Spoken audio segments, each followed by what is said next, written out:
So, kumusta mga kanoysi? Welcome back sa ating YouTube channel, Philippinizes. So, ngayong araw, another update naman tayo patungkol naman ito sa WPS nating mahal. Ano? So, ang video ito ay mula kay Melbs Castle. So, meron ito pamagat na mauning pinagbantaan ng giyera si US Admiral Paparo.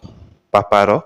Malaking giyera raw pag nang himasok US. Naku, tapang talaga nitong China na to ah. So bago natin simulan, Melbs Castle, supportahan nyo yan. Tapos syempre kung trip nyo ng mga ganitong reaction video may kasama kayo manood, huwag nyo na rin kalimutang supportahan yung YouTube channel natin, Filipino IC. So mga kanoysi, hindi na natin ito patatagalin pa. Simulan na natin.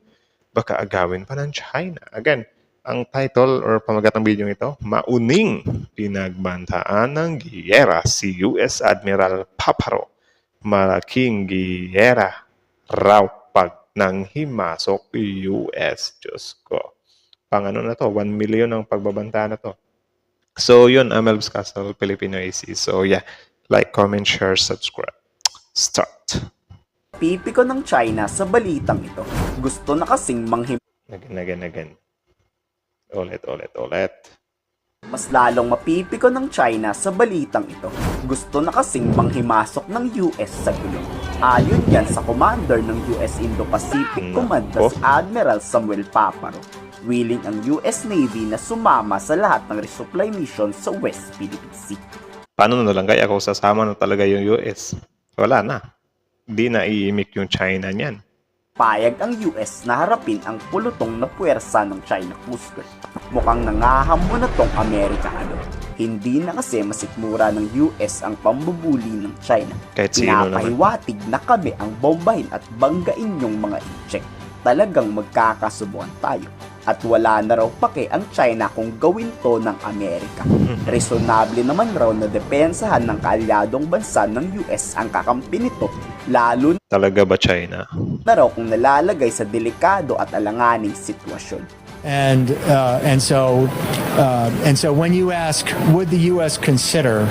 I mean, certainly within the context of consultations, every option between the two sovereign nations in terms of our mutual defense. Escort of one vessel to the other is an entirely reasonable option within our mutual defense treaty among this close alliance. Tignan natin ngayon. Di ba? Boom. Wala na talaga.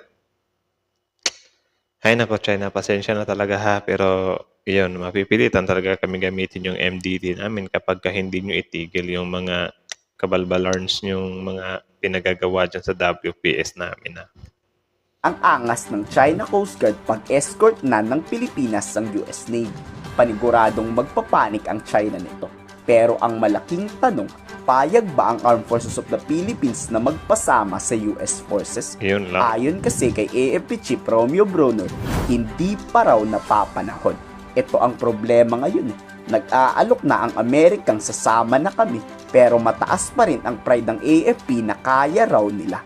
Oo, Ito na. Ito yung ano din talaga min. Actually, naibalita na siya. Usap-usapan na siya ngayon sa buong mundo na ito ngang about sa pag-escort ng Amerika sa mga resupply mission ng Pilipinas. But yun nga, Philippines is hindi pa rin talaga nila ito tinatanggap or hindi pa nila binibigyan ng go signal kasi yun nga daw hindi pa napipinto. Ano. So yun, kayo ba? What do you think? Dapat na ba nating tanggapin agad yan kahit na ika-trigger pa ng China or hayaan na muna? Or hintayin pa ba natin na merong madedo bago lang ma-activate yung MDT? Kasi kung tutuusin naman natin guys, why not subukan natin, di ba, na isama natin sa resupply mission yung Amerika? Tingnan lang natin kung ano yung gagawin ng China. Kasi kung for example, at first na subok natin, tapos tumabi yung China, hindi effective siya. Di ba? Pero kung mag-fire naman sila agad, though magkakaroon ng gulo, but parang sila yung nauna. 'Di ba?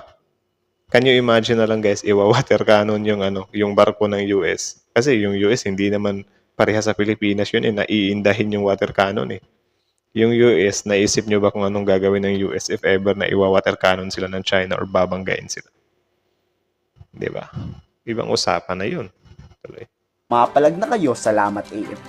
Pero halata pa rin luging-lugi tayo at nabubuli pa rin. Magbabago pa kaya ang isip ng militar? We will continue our patrols in the West Philippine Sea. No, not just the maritime sea patrols, but also our air patrols, because it is our obligation. It is our job to do that. No, to protect our rights, our sovereignty, and Tama our na. rights in the West Philippine Sea. Attitude of the armed forces of the Philippines, as dictated by the Philippine laws, is for us to first rely on ourselves. So we are going to try all options of the armed forces of the Philippines, as dictated by the Philippine laws, is for us to first rely on ourselves.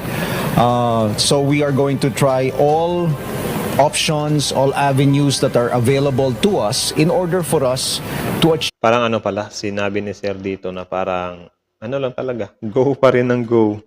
'Di ba? So parang magiging system nito, iindahin lang natin yung mga pamamanggaan nila or pangwawater cannon nila. Pero ang ano din kasi dyan, men, ang disadvantage niyan, dadami palalo yung ano, mga damages ng mga barko ng Pilipinas. 'Di ba? I think twice na. Twice na ba na ngayong I think ngayong buwan lang twice na ba na yung barko natin binangga or once lang? Comment nga kayo sa baba. Nakalimutan ko yung isa kung pasok pa ba siya this August. the mission, and in this case the resupply and rotation of our troops. So while we can do it by ourselves, we will do it, and we will then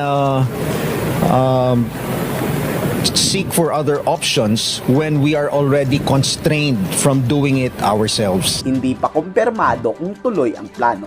Binabalaan agad ni Mauning ang Amerika sa gagawin nitong pagsama. Nawala raw karapatan ang US na manggulo sa issue sa South China Sea. Ito na, nagbabala na naman yung China. So, tingnan natin talaga. Pero I think talaga hindi nila kakanain yung US if ever sasama sa atin eh. Do you think gagalawin ba ng China yun? Na malabo, di ba? At kung manghihimasok man ng Amerika, dedepensahan pa rin raw ng China ang kanilang teritoryo laban sa pagnanakaw ng Pilipinas. Talaga ba? Pagpal ng mukha nitong si Mauning ano? 是南海问题的当事方，无权介入中国和菲律宾两国之间的问题。美国对菲律宾的防卫承诺不得损害中方在南海的主权和海。 The Philippines must not hurt China's sovereignty and maritime interests in the South China Sea. It must also not enable the encourage the illegal. Grabe talaga. 海洋权益，更不能以此为菲律宾的非法权益主张撑腰打气。 Kung ako Ay, sa nako. AFP, papayag na kayo nang makita ng China kung ano ang gulong hinahanap nila. Talagang malaking gera ito. Ano sa palagay niyo? Komento sa baba ang yung saloobin. Ay, nako. Ewan ko na talaga dito, men. Wala din eh. Ayaw ng Ayaw muna ng Pilipinas. Wala tayong magagawa dyan. Hindi naman mando natin yung masusunod dyan. Pero siguro kung ako yung paanohin, why not, diba? Subukan lang natin ba kung ano talaga yung capabilities ng US or ano ba talaga, hanggang saan ba talaga yung angas ng China. Siguro naman if ever nadali natin yung US dyan, isama natin. Siguro naman if ever iwater ka ng China yung US, hindi naman siguro biglang magbabaril yan or mamamaril yan. Pasensya na, iniiwasan ko kasi yung mga words na yan eh. Kasi parang nalilimited yung natin. 'Di ba? Do you think ba kapag gawin na terkano ng China yung US, bigla siyang mambibeng-beng? Parang hindi naman siguro, 'di ba? Baka next time pa or I don't know. Kasi yung ganyan kasi na plano natin, tayo mga mamamayan, may risk din kasi yan eh. 'Di ba? Syempre. Wala naman gustong na tawag diyan. Wala naman siguro may gusto na biglaan na lang tayong aanuhin, 'di ba? Parang off guard. Pero I think yung US handa naman sila eh. Ay, nako, ang gulo-gulo. Ang gulo-gulo din talaga, men. So, yun lang naman muna. So, again, Malv's Castle, supportahan nyo yan. Original video link in the description box below. Tapos, syempre, before you leave on our YouTube channel, guys, huwag nyo munang kalimutang supportahan, subscribe yung YouTube channel natin, Filipino IC, So like, comment, share, subscribe. So kita nyo naman yun. Wala na talaga to, men. I think wala talagang ano eh. Malabo talaga yung diplomasya, men. Malabo talaga yung diplomasya dito sa China. Di talaga to matatapos eh. Kapag ka walang mangyaring ano. Pero yun nga, ayaw din naman natin ng ganun ano. Pero grabe na kasi yung US eh. Grabe. US, yung China. 'Di ba? Kita nyo naman si Mao Ning, 'di ba? Siya pa yung parang victim eh. Philippines, wag mong anuhin na papasukin dito yung Amerika. Grabe ka. Nanakaw ka. Dapat kahit na i-consider muna ng China yung ano, 'di ba? Yung claims natin, 'di ba? Kasi may katuturan naman 'yun, 'di ba? Di naman 'yun gawa-gawa lang natin. Ay, but anyways, China yan. China yan, wala tayong magagawa dyan kasi wala talaga. Gahaman talaga yung bansang yan.